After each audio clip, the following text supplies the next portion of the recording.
ఎవరి date of birth లో 3 ఒకట్లు గాని లేదా 3 మూళ్ళు గాని, సో 3 ఒకట్లు 3 మూళ్ళు ఉన్నట్లయితే 1 అంటే రవికి సంబంధించిన నెంబరు, 3 అంటే గురుడికి సంబంధించిన నెంబర్.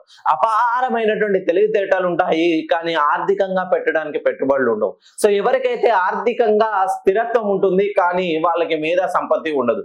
ఇవన్నీ కలిసి ఉన్నా కూడా వాళ్ళకి కాలం అనేది కలిసి రాదు.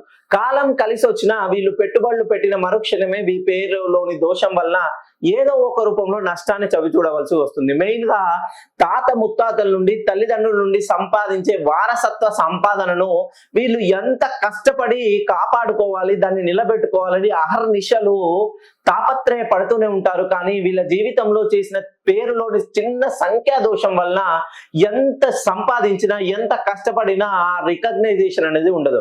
ఎందుకనంటే ఒక నిండు కుండకు చిన్న హోల్ పెడితే మనం పోసిన వాటర్ అంతా ఆ చిల్లు కుండ బయటకు వెళ్తూనే ఉంటుంది. వీళ్ళ పేర్లో సుమారుగా ఉన్నటువంటి సంఖ్యా దోషం, ఆ నెగిటివిటీ వలన వీళ్ళు ఎంత కష్టపడ్డా వాళ్ళకి సంబంధించిన ఆ ఫీల్డ్ లో గుర్తింపు అనేది ఉండదు. డబ్బు విషయానికి వస్తే డబ్బులు వస్తాయి, వచ్చి వీళ్ళు బాగానే సంపాదిస్తారు, సంపాదించిందంతా వీళ్ళ సొంతంగా ఉండదు. దాంట్లో సుమారుగా ఒక నెలకి 5 లక్షలు సంపాదిస్తే ఆ 5 లక్షల్లో వీళ్ళు అన్ని ఖర్చులు పోను, వీళ్ళకి మిగిలేది శూన్యంగా ఉంటుంది. ఎందుకనంటే కష్టపడతారు, ఆ కష్టాన్నంతా వాళ్ళ కింద పనిచేసే వాళ్ళకి వీళ్ళకి చేయడం వల్ల వీళ్ళ పేర్లో దోషాన్ని సవరిస్తేనే ఎవరైతే డేట్ ఆఫ్ బర్త్ లో 3 ఒకట్లు ఉన్నవాళ్ళు, 3 మూళ్ళు ఉన్నవాళ్ళు జీవితంలో అద్భుతంగా ఎదగలరు.